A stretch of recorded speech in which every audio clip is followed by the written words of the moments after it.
Hi, everybody. Welcome to the first of our series of Meet the Roaster chats. This is part of the Coffee Club of Ireland, which was set up at the beginning of all of this COVID crisis. And the idea is to try and support roasters on the island of Ireland and push business their way if we can, or bring the community together as well. So it's twofold. We're very, very lucky today that Stephen Houston is with us from Bailies Coffee Roasters, and he's first out of the traps, and we're looking forward to picking his brain and finding out about all the things that you do.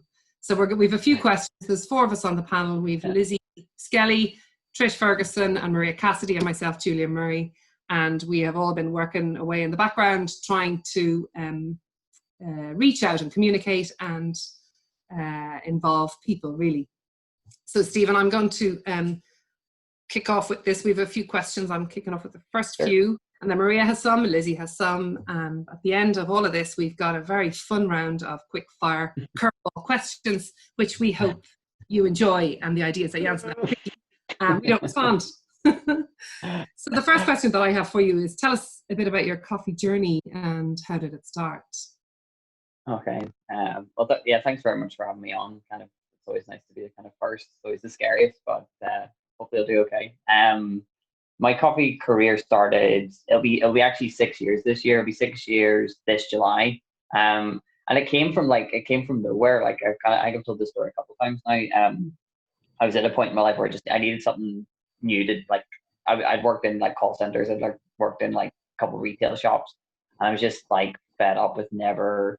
Yeah, I needed like a career or something to kind of like give me a bit more purpose. So I started just applying for like loads of random jobs, and there was this one came up, and it was like a roastery assistant, and like I was like, all right, that sounds cool. I was looking through the description, and I was like, I knew nothing about coffee, so I never worked as a barista or anything like that. You know, I went to like Starbucks and got like a 4-shot Americano, and I was like, yeah, I know, like, you know, that was about the height of it. But I was looking through like the kind of ideas, like, oh, we'll train you to be a roaster, you get to be packaging. But the one thing that made me like apply, I was like, oh, that's the job. Like, we'll train you to drive a forklift. And I was like, sweet. Like even if I don't, that was like the one thing. I was like, from like I was a kid, I'd always like wanted to drive a forklift. I was like, if anything, even if this is terrible, at least I might get to drive a forklift. But but then like as soon as I started, like Bailey's had just bought a new premises, so we moved into the roastery that we're in now. So I got to join the company at a really exciting time. Like it was a really kind of a huge explosion of growth. Like the coffee community in Northern Ireland was getting bigger. Like the South was getting more and more busier. So it was good. It was a good time to join the company and just kind of like hit it at the right time. We to see or to be a trainee roaster, to arrive at a company that's moving a roaster, in my first 2 weeks was really, really exciting. It was huge. What year was that? When was that, Stephen? There'll be 6 years this year. So it was the 14th of July, 2014. So I remember it very well. But that was pretty much it. Like it was, as soon as I started, I realized very quickly how much there was to it. Like I had that epiphany moment in coffee where I think most people have, is like the first couple, someone, I can't even remember who brewed it. It was like a batch brew or something. They're like, oh, here, try this. This is it was Kenya Kamwangi. And they were like, this tastes like blackcurrant. And I was all like, who's this guy? Whatever. Coffee just tastes like coffee. And then I drank it and was like, wow, it actually does taste like blackcurrants and caramel and all the things that they had said. And then that was me pretty much hooked. So that was like first, second weekend. And then and then it's just been I want to say roller coaster. Had you been a foodie? Had you been into like sensory stuff prior to that? Like, did you look, or like what was there something that sparked it for you, that blackberry taste? I think it was just like I never really was super into it. Like, never really give it much thought. Like, I enjoyed like a couple, glass of wine or something. Again, like what, it just like I would look at the backs of things and it says like, oh, it's gonna taste like this and this, and I'm like, I don't really get it. But I'd never really given it any thought. Like I said, like most of the jobs I had were like, I worked in a call center environment for 7 years or something like that, and then I moved into that. Can't see that. Horrible. And then I worked in retail, so I was in like a sports store and then a clothes shop, and then going from that to then what I'm doing now was quite a big change. But like no, I never really had any kind of like training or any kind of like even insight into like sensory training, like tasting stuff properly. So again, it was kind of good because I had no bad habits or no I suppose Yeah, you're easy to mold, easy to shape. Yeah, pretty much. I know it's always the way, isn't it? Give us an idea of your typical day now, of how it looks. Well, I know that you're actually on right now. You're an expectant father, so you know, we wish you the very best with that. But like roasting and when you're working, what's your typical day like? I mean, before it's changed like I suppose twice in the last little while. You know, like being off work for the last week's been actually great. I probably worked pretty hard though. Actually, at home, I've been doing lots of stuff around the house, which has actually been nice to get time to do it. And then during the sort of lockdown stage, we dropped our production team from. I mean, the whole. I can't remember how many people. We've like 39 staff, and it went down to what 7 or 8 during the furlough. So it was kind of like, or during the lockdown. So production became myself and our production manager. So we were doing the whole like roasting, packaging, labeling, dispatching, everything. So that was pretty. Was it deathly like, quiet? Was it a bit boring and deathly quiet? Like it was unbelievably busy. Like I couldn't believe how busy it got. Like again, we dropped all our wholesale, like all the wholesale. You know, we went down to like just over like 10% of our wholesale customers. Like it was drastic. But then our like home users went up like huge, like unbelievably. We were getting like on average between 50 and 100 orders a day for the last 12, 13 weeks. Like it's been super insanely busy, which, and again, like great, like I'm never going to complain with that. So you had to be a bit more like learning efficiencies was like something I've been. It's a lot more work, isn't it? Bagging 4 bags of 250 versus 1 kilo. Well, I mean, we were doing, we were doing, 200-300. If you're doing a roast, you're getting 40 out of a roast, and you're doing 10 roasts, so it's 400 bags. So all of a sudden, you've got a lot more to do. So I was very appreciative of kind of having a bigger team. And has that level of business been sustained with more people, I suppose, going back into work? Like, are you still maintaining that level? From the last time I checked, like I say, I've been off the last week or so, but looking at like anything I've been speaking to my colleagues, like it's still as busy. Again, I think we've got quite a diverse selection of coffees. We have everything from home espresso, like espresso, roast, blend, single origins, down to micro lot, the micro lot stuff. So a good spread of like different like people at home. I think a huge majority of people are still at home or working from home, but we've seen more wholesale customers and stuff picking up again, which is good to see. It's always a bit promising. It gives everybody a bit of hope. I think so. But it'll be pretty. I mean, the next few weeks will really kind of be telling sort of tale of like if everything does go the right direction. So again, and the more the busier it'll get, the more likely we'll start on furloughing, another person to come in and help. So it's kind of like doing it in small sort of like stages, I suppose, the best way. So, my general day to day before all the madness happened, like generally like as head roaster, I'm in charge of overseeing the production each day. So speaking with our production manager, scheduling our roast for like our wholesale accounts. So that's on our larger profile roaster, the 120 kilo one. So like making sure that's been scheduled right for the day, making sure we're roasting enough for each of the orders, the blends and single origins. Doing that, then every day is a little bit different. Like we usually have 2 to 4 production days, and then we'll have 1.5, 2 days of doing like stocking up, loading the silos, or mainly like espresso QC or cupping. No 2 days are the same. No 2 days. Never really. Like we have set days. So like our general production would be like Monday, Tuesday, Wednesday, and then we do maybe like a roast of our like micro lots on a Monday, and then maybe on a Wednesday. They're sort of set in stone, but then if it's busier or quieter, we can just adjust from there. Just on roaster there.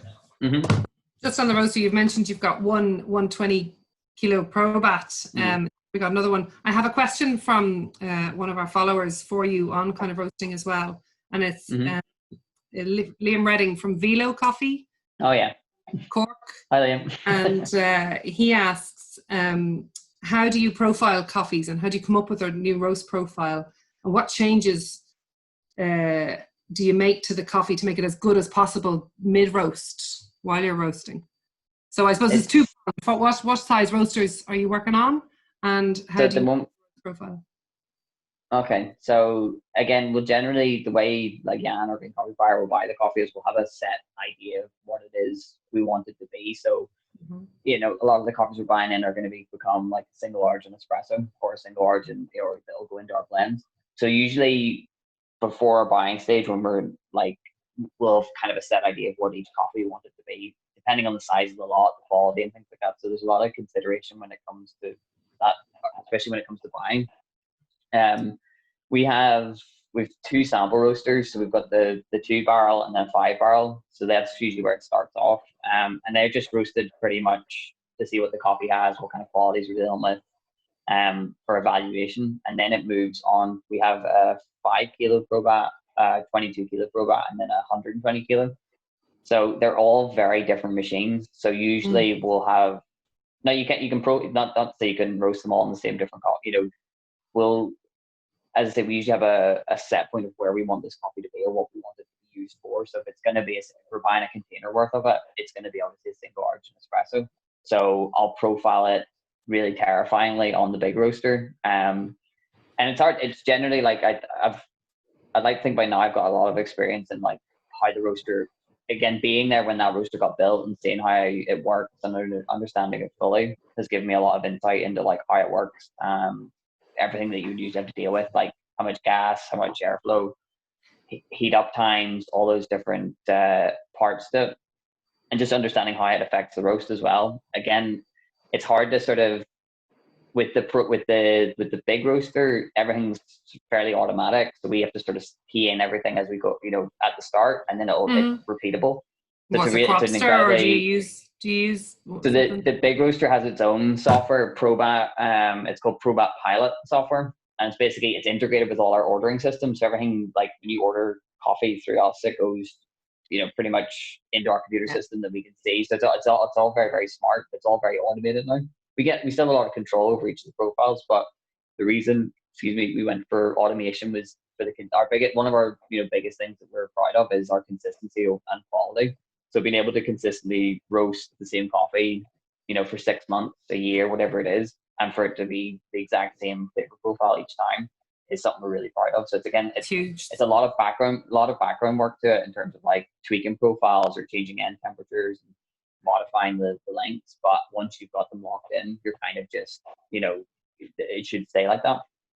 The biggest, like, with the micro lots and things like that, can be a little trickier. We use Cropster for our UG22, which does our main bulk, and then we have the P5, which is the 5 kilo. That one's really used for like experiments, and then like any of the competition coffees I've been roasting on the smaller roaster. Again, more to do with the batch size. They can roast really small batches on that, generally around 3 kilos. So if you're using something expensive, it's easier to kind of use 3 kilos than use 80 kilos 15. and kind of and they've a lot more control as well. The technology on that smaller roaster is phenomenal. We've got the drum speed modulation and the air speed modulation and stuff like that. Are they all Probat? They're all Probat, yeah? They're all Probat, yeah. So it's like, to answer the question, it's kind of a difficult one. I could probably just phone them and give them a good rundown. But like the way we usually have an idea of what we want to achieve from the coffee. So if it's got, we taste it and like, oh, it's because it's got beautiful acidity and great sweetness, like they're the things I want to keep about it. Or if it's a varietal thing, if it's a Mariguipe or Pacamara, something that's really interesting, you want to keep the certain characteristics that you like. I have a certain style. I suppose I usually do roast a bit lighter. But again, as long as I can make sure that the coffees are representative of the farmer, the origin, or the process, but also making sure that they're like doing them justice, but making sure that they're like soluble and being able to like brew them at home, so you can brew them various different ways. I'm big into that, making an easier coffee to brew, but making sure it tastes good. Super. All right. Look, thank you very much. I will pass you over to Maria now, who has some scintillating questions for you. Thanks. Hi, Stephen. Hi, Maria. I think the last time I spoke to you was in Boston in April. So, just before your performance. So that's over a year ago. Long time ago, Yeah. So, okay. So they're not scary, these questions. These are easy ones. So the first one the first one is, I suppose, you've kind of given us a good overview now of your role and what you do on a day-to-day basis. But I suppose if someone was to write you, or if you were to be given a blank check now and be told you can do whatever you want with this within your current role to develop or add value, or something that you'd love to do, but you can't do it under current budgets or constraints, what would you do? It's a good one. I wonder if our bosses will be listening to this. But it's one of those things. Like I like I'm very fortunate, I'm very privileged in the position that I'm in with Bailey's. Like they've been, like I said, they've been my first job in coffee, and they've been very supportive of like everything I've done. Whether it's been competitions or stuff at the CRG or just any, or even like giving me the opportunities to train and do. You know, I've got. I can't even. You know, I probably couldn't list all the opportunities that I've got. In terms of like and like in terms of equipment and stuff like that, like I've been very, very lucky that everything I use every day is like exactly what I want it to be. Like I've got access to some of the best espresso machines. I've got access to some of the best grinders. We have unbelievable amounts of coffee that we're able to get, and really good. You know, like seeing, like, I think if I had a blank check, it would be probably like I'd probably go on like a big origin trip or something like that, or you know, try and bring in some really, really like super unbelievable copies, I suppose, for competition. But again, I think like that would just be kind of a small part. But I think investing into like how I can become a better roaster. Again, like I've only been doing it 6 years. I've been lucky enough that I've roasted, like I tried to work it out the other day, like probably close to like 7,500 batches, like on our big roaster. You know, so it's over 6,000 on our like on Propsters log. So like you're talking maybe another couple thousand on top of that, and sample roasting. So I've had a lot of experience when it comes to roasting coffees, but I still feel like I can learn more. Like I think getting you know, maybe a different, or maybe even moving to a different style of roaster, having it in as a kind of like, you know, bringing a lowering or bringing, you know, a different manufacturer, and just seeing kind of like playing around with it again, because I think you can do so many there's a lot of great roasters in Ireland and the UK that use different roasters, and you can get such different things from each one. So I think if I had a blank check, I'd probably end up buying a lot more equipment if it would fit. Okay. Because it's a constant learning. Like you never really know it all about coffee, and I think roasting as well, it's such an art, and I think it's something that, you know, you can continue to perfect and learn all the time. You'll always pick up something. Sure. So the next question is, I suppose, probably a difficult one, because I'm sure you've been exposed to lots of beautiful coffee, and I know myself, I had the pleasure of judging you at the Brewers Cup and tasting really interesting coffee a couple of years ago, which tasted like a pecan Danish, I think you told me, and it did actually taste like a pecan Danish, which was always one of those things that sticks in my head as, this is not actually going to taste like that, but it did. So that was really interesting for me. But what is the best coffee, can you say, that you've ever had? I know I saw that in you sent me through the ideas, the questions. I think that's the only one I was really like giving actual bit of thought, being like, I really don't know. I just say, like, I've been very, very fortunate to have some incredible coffees, whether it's been for competition reasons or it's been because just like some of the stuff we've got in.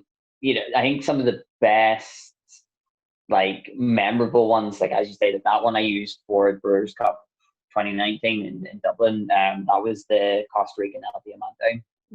That was the first time I'd ever had an anaerobic fermented coffee from. I think it was the first time I'd ever had an anaerobic fermented coffee.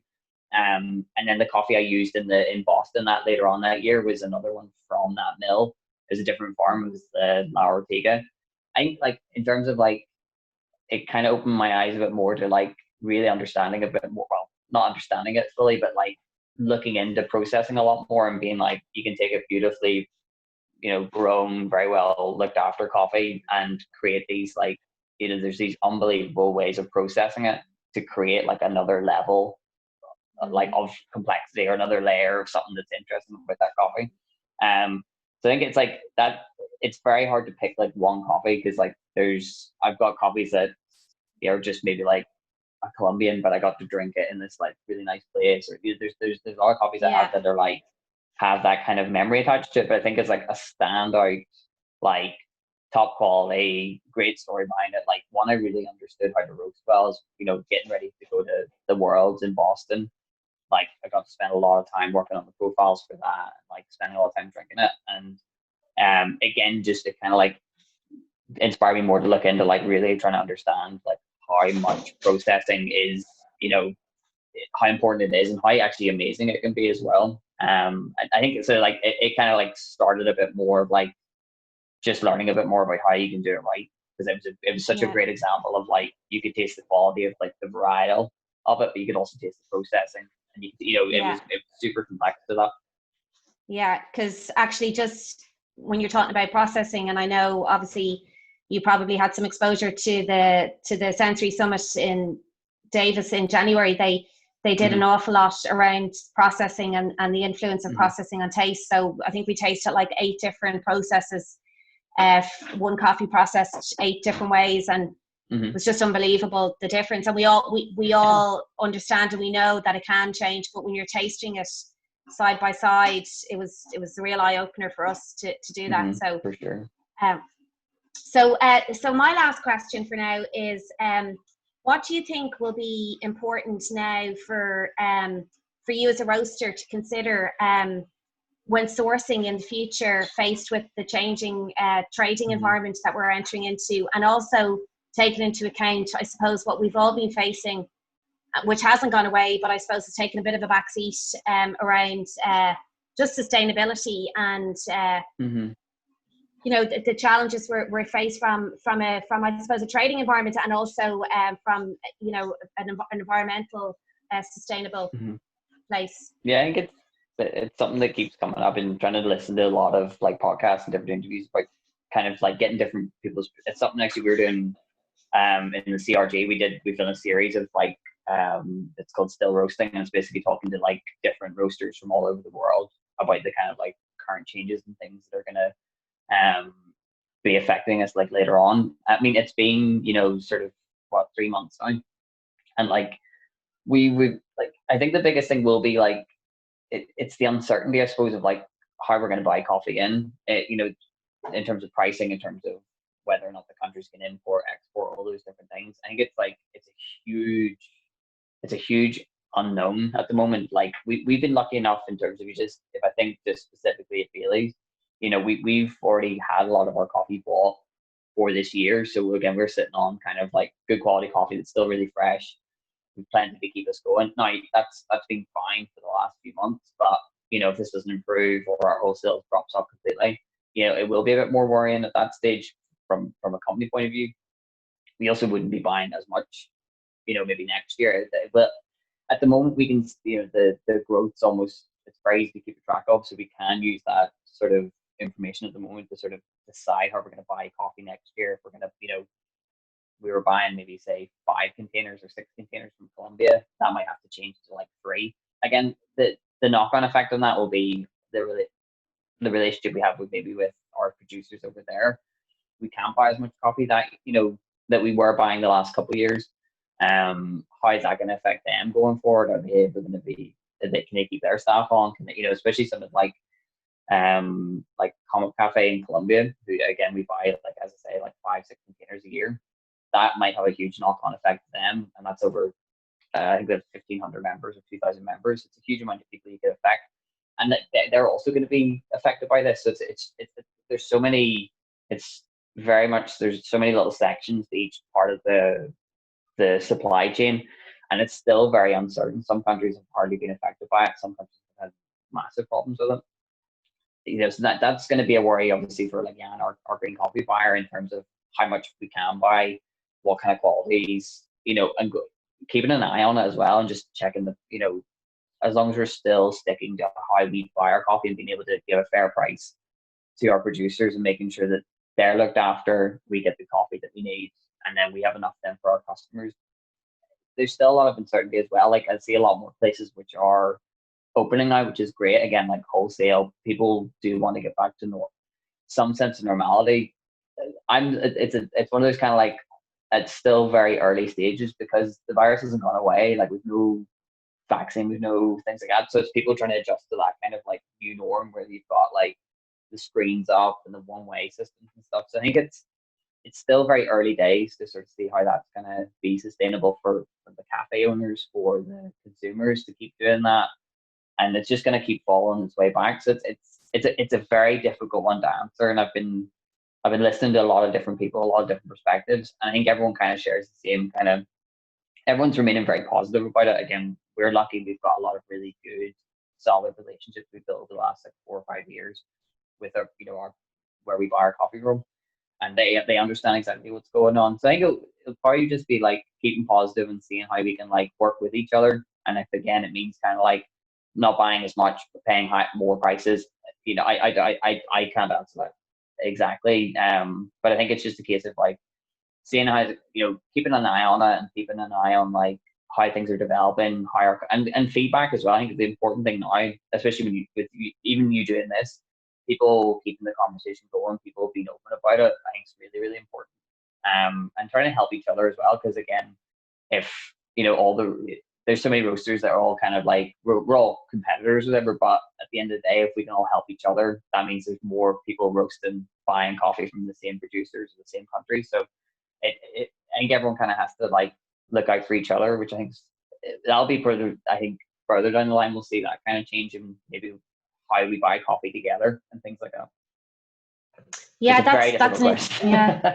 I know it's a difficult one. Sorry, I ended on a hard note, but some really good points there, and I think it's really important that everybody does come together as a community, because I think it's going to be really important more than ever to try and unify and get through it together. So thanks Stephen. I'm going to hand you over now to Lizzie, who's going to take the next set of questions.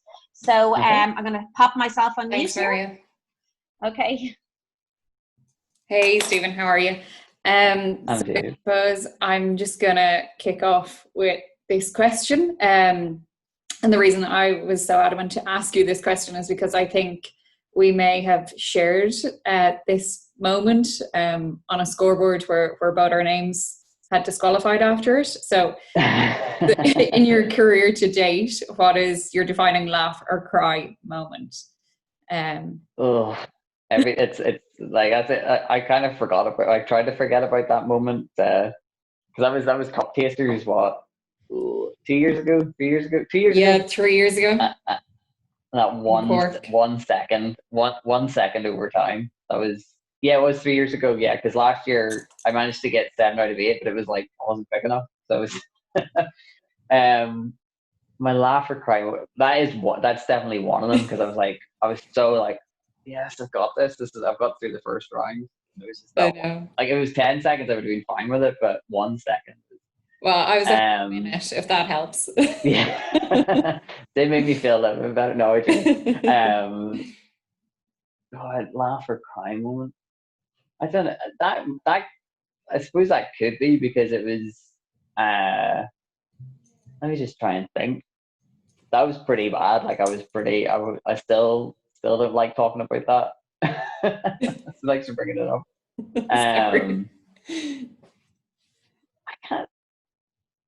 I can't really think of anything like. It'll probably come back to me. I'll probably wake up at 2 o'clock in the morning and be like, "Oh gosh, I have to say that." That's what it is. It's just one of those moments.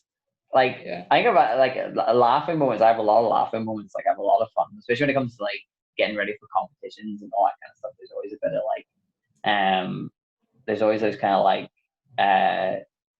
like I try to have as much fun as possible. I think actually, you know what? Probably the one memory that like still haunts me was my first ever Brewers Cup competition, which was in 2016. It's actually when I met Trish for the first time. It gives me nightmares when I talk to anyone about like getting ready for competition. It was like I don't think I've ever. I don't know what I was thinking. Every time I think about it, I'm just like I set up. I didn't even have cups. I didn't have cups to serve the coffee in for the judges. And like I set up and then looked at the table and I was just like, I don't have cups. Like I was so I think I've ever been so nervous for one thing in my life. Like I mentioned that in something else I did recently. Like I'm more nervous to like roll the trolley out into a competition like that than all the years I did kickboxing. Like that's like certain. Like I know what's gonna happen in that, but I was way more nervous for that. So I think that probably the definitive like cry after moment, because it was just that it was the worst thing. Like I did it. Like I went out, I did it. Probably went over time. Didn't score very well. Went awful. But it was like the day after. I was just like, oh, and like in front of people that I knew, you know. So I made up for it the year after, which was good. But you've come back every year stronger. that would have to be the one moment of like proper forget about that. The 1 second I can live with, that was pretty bad. Awesome. That's amazing. And most people that compete that one time with those nerves tend to kind of back away. So it's great. Yeah. You've come back stronger and harder and progressed further.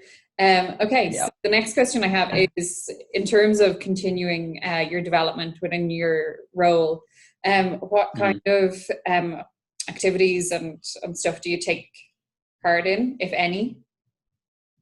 I guess, I mean, like, I think Julia mentioned that earlier. Like, it's one of those, roasting's just like a constant learning curve. You're constantly changing how you look at things, and coffee's always going to change. Different things are going to affect that. In terms of like structure training, we do a lot of like quality control and like experiments with profiling and things like that. Because again, that's a lot more. It's how I learn better. Like, it's a lot learn by doing. You know, kind of like reading up on theory and then testing it like in real life. And again, still very lucky that I can do that in Bailey's. Again, at the end of the day, you learn something from it. Even if like you try a roast profile that doesn't work, you know, or it doesn't taste right, whatever, you know what you've done. So it's kind of like you're always kind of like chopping and changing things to kind of get to the end result. In terms of form, like I think at some point I like the idea of doing like, you know, Q grading. It's not at all like it, unless I'm going to go into like green coffee buying, it's not like super important. It's great for like training or understanding more about your sensory perceptions, but in terms of like, I don't need it immediately. So it's something like, I still feel very young in this industry. Like I've only been in 6 years, so it's like I still have a long way to go. So it's, as long as I can still roast really great coffee and I can work really closely with our green coffee bar and constantly just trying to push to see, you know, what it is we can achieve, you know, how can I roast this coffee the best and make it the best, so that, you know, it is world class. People do know what, you know, people start to know who we are. So I think that's kind of like, I'll always push to that. I suppose as well, then doing competitions is another thing that kind of helps me learn, is having that focus on like, how can I brew this unbelievable coffee the best and do it consistently 3 times for 3 different, you know. So again, like I think a lot of my passion, a lot of my, I suppose, abilities have come from like learning, like going through that first experience of like how bad I can do at competitions, to like go through it and keep getting, and like, and then every year like I do get a little bit better, but I still have a long way to go. So I think it's as long as I have something to sort of focus towards. So again, competition is really good. It kind of drives me a little bit forward, because again, in learning how to profile competition coffee and picking up things that I can learn how to take that into like when we're roasting a new single origin or roasting like a new micro, things like that. So I think it's just, as long as I can keep doing what I'm doing and keep kind of like keep challenging myself, again, like that's the best way to learn, is kind of get out of your comfort zone and try something new and like try those kind of crazy ideas that you have. Yeah. And I think that's the great thing about the coffee industry itself. It is quite young, like the specialty coffee industry, and even compared to when you started 6 years ago, you can see how much it's developed across the country, and stuff in terms of competitors, and it's always on the increase. So it's almost like you'll never know everything about coffee because someone's going to prove that theory wrong.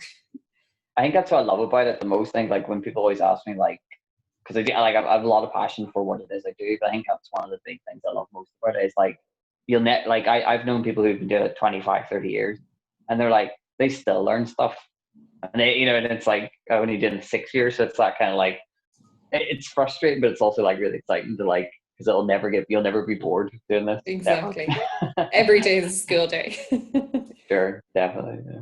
Awesome.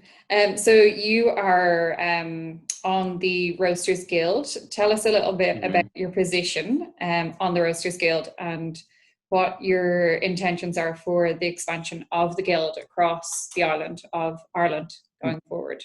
Okay. Yeah, like I got involved with it was back when I first got involved, it was still the Roasters Guild of Europe. And then it sort of like the SCA, it amalgamated with the European and the US chapter. So it became the Coffee Roasters Guild, which happened a couple of years ago.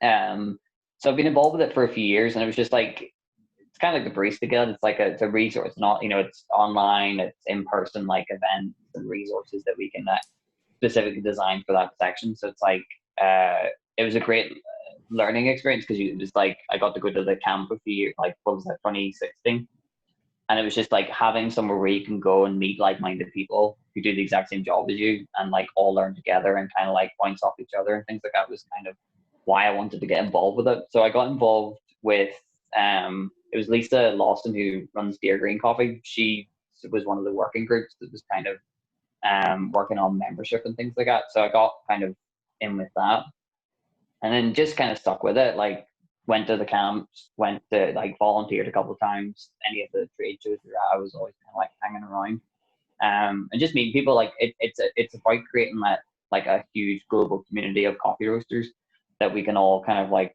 have a central point for resources, for advice, for like events, all these different things. So it's kind of like, it's again one of the big things I love about coffee. It's that kind of community aspect to it. And also you can learn, you can have a bit of fun, you can do all these different things. So just been involved with the last couple of years. I got nominated to become part of it was called the Advisory Council. We've now just changed it to Leadership Council. So that's something that happened just recently. But being nominated for it was a huge honor last year. And then to actually get the nomination again this year and actually get elected, which was really, really, it was really humbling, because it's something like, I feel again very young in the very young in the industry, and kind of feel very privileged to be in that, get to that level. But the idea behind it is to sort of, and it's really changed now, because the start of the year I was going to be taking over a lot of the EU events, which is like camp and sensory summit and things like that, and helping organize them. But obviously with the whole kind of global pandemic, it's kind of the hold on like everything. But of course. Again, like pretty much, again, like, this time of year we should be all getting ready to go to World of Coffee in Warsaw, and all those different things. But instead of kind of just putting our head in the sand and like forgetting about it, we're like, well, what else can we do? So the biggest thing I've sort of been working on is kind of the social media, kind of again what you guys have been doing. Yeah. Creating we are a global community, so being able to, it's kind of one of those, it's like a silver lining to move our events or move things like conversations, seminars to an online platform. Immediately it becomes more accessible, because if we had World of Coffee Day and we did a series of talks at it, or a camp, which is like usually every October, about 100 people go to those. That's great. But now that if we're moving it all to online, it literally means anyone in the world can actually access it. So again, our goal of becoming global and getting more people involved is actually, it's almost easier at this stage. Yeah. People aren't maybe working, so they have more time. So it's again, it's approaching it in a more positive, and I suppose a bit more of like a proactive way. And we're doing the same. Like, we're still trying to work it out. Like, what's the best way of doing it? Again, having a chat with someone over the internet's great, but like, can we roast together over the internet? Can you show someone? Cuppings don't really work the same way, because it's a lot more like logistical work. But and I've gone a bit off tangent there, but it's one of those things, like the whole idea behind it and why I loved it was creating that global community and creating like resources for whether you're just starting into roasting or you have never roasted before, to people who've been doing it 15, 20 years, 30 years, and putting everyone together and like all learning off each other. It's also about creating like a safe space for people. It's about creating somewhere where you can just be who you are, which I think is really nice. Again, that's why I always love the coffee roasters camps, because it's 100 roasters hanging out together, which is like a lot of people's version of a nightmare. But like for me, it was like, it's you feel like completely normal when you're in those situations. So that's why I always loved it, and being able to be like part of the leadership council and kind of having a say in like what our kind of where we're going this year is really, really exciting.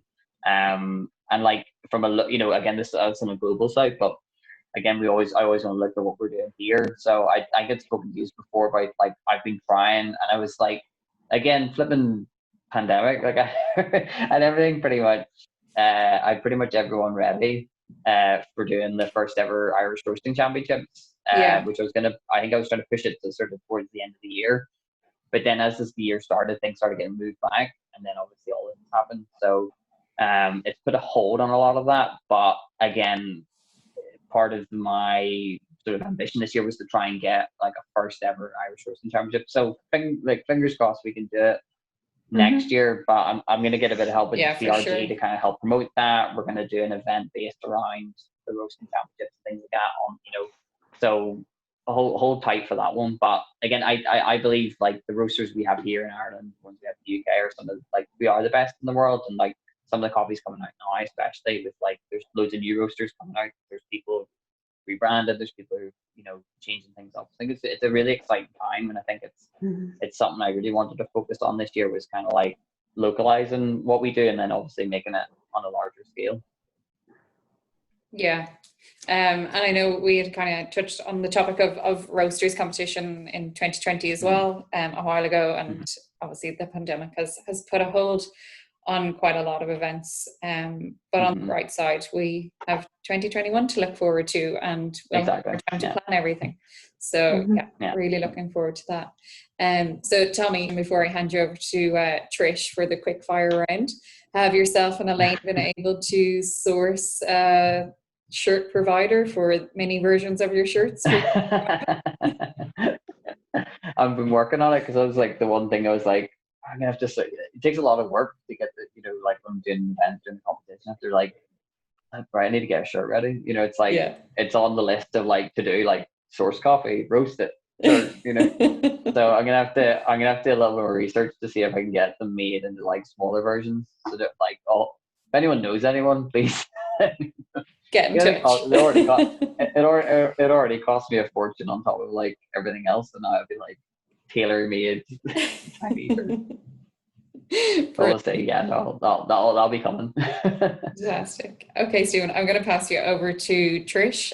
Thanks so much for your time. You're welcome. Hey, Stephen. Hi, Trish.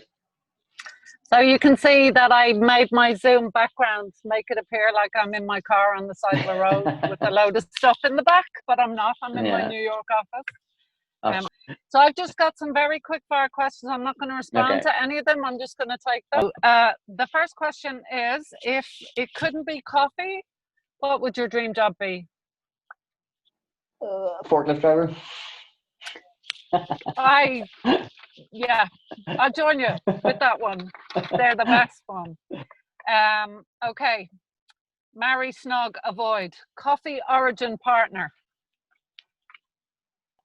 Okay.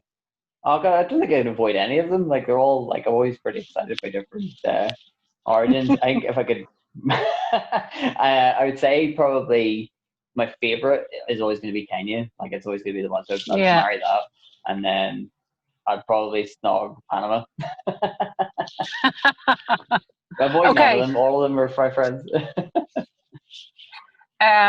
Your guilty pleasure, not coffee. What would be my guilty pleasure? It's kind of related to coffee, but like those like really dirty cookies and cream, like frappuccinos you get from Starbucks. Just one of them with loads of cream. Okay. Next one is a little bit. What's your favorite smell? Not coffee. My favorite smell. There's a aftershave I have, which is by Creed, and it's original vetiver, and so it's like vetivers are like a really beautiful smell. So I think that would be my favorite smell. Okay. The next one is, what are you not good at? What am I not good at? Yeah. Latte art. Absolutely terrible. Is that why you avoid the barista competition? 100%, only go for the brewing. Yeah. That's only why. Yeah. Okay, if you had a choice to never have coffee again, or only drink Robusta for the rest of your life? Which would you take? I would be happy enough with Robusta. I had a pretty interesting conversation with that, but I could go off on a tangent. But not, it's all coffee. Yeah. And I've had some really lovely Robustas, some specialty Robustas. I've had some really good ones. Yeah. In Java, I visited a farm and they had some really nice ones. Okay, oat milk or dairy? I'm always going to go with dairy. I don't mind oat milk, but I'm always going to go with dairy. Okay. How do you take your tea? I don't. Okay. Good answer. On a scale of 1 to 10, how weird are you? Oh, like 15. Okay. And the final question is, do you have a coffee hero? And if so, who is your coffee hero? Present company accepted. Of course. They're all here, obviously. Oh. I'd have to quickly do it.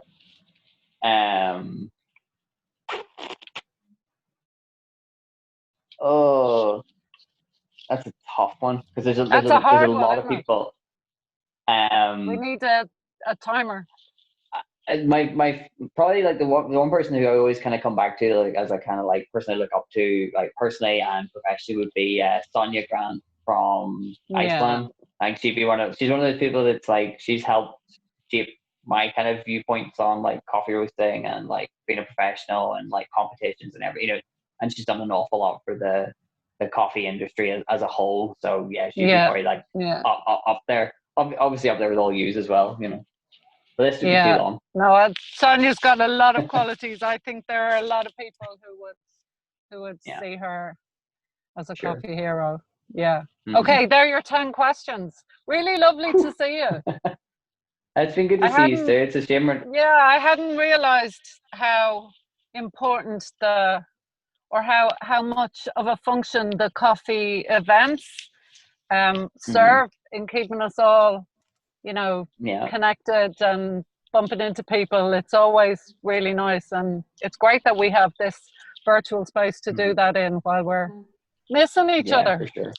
Yeah. On behalf of all of us, thanks a million for taking the time to talk with us today. Levon was kind of like this might become like kind of like how we do things going forward. That's what we're looking at in the coffee roasters scale and how we're looking at Bailey's.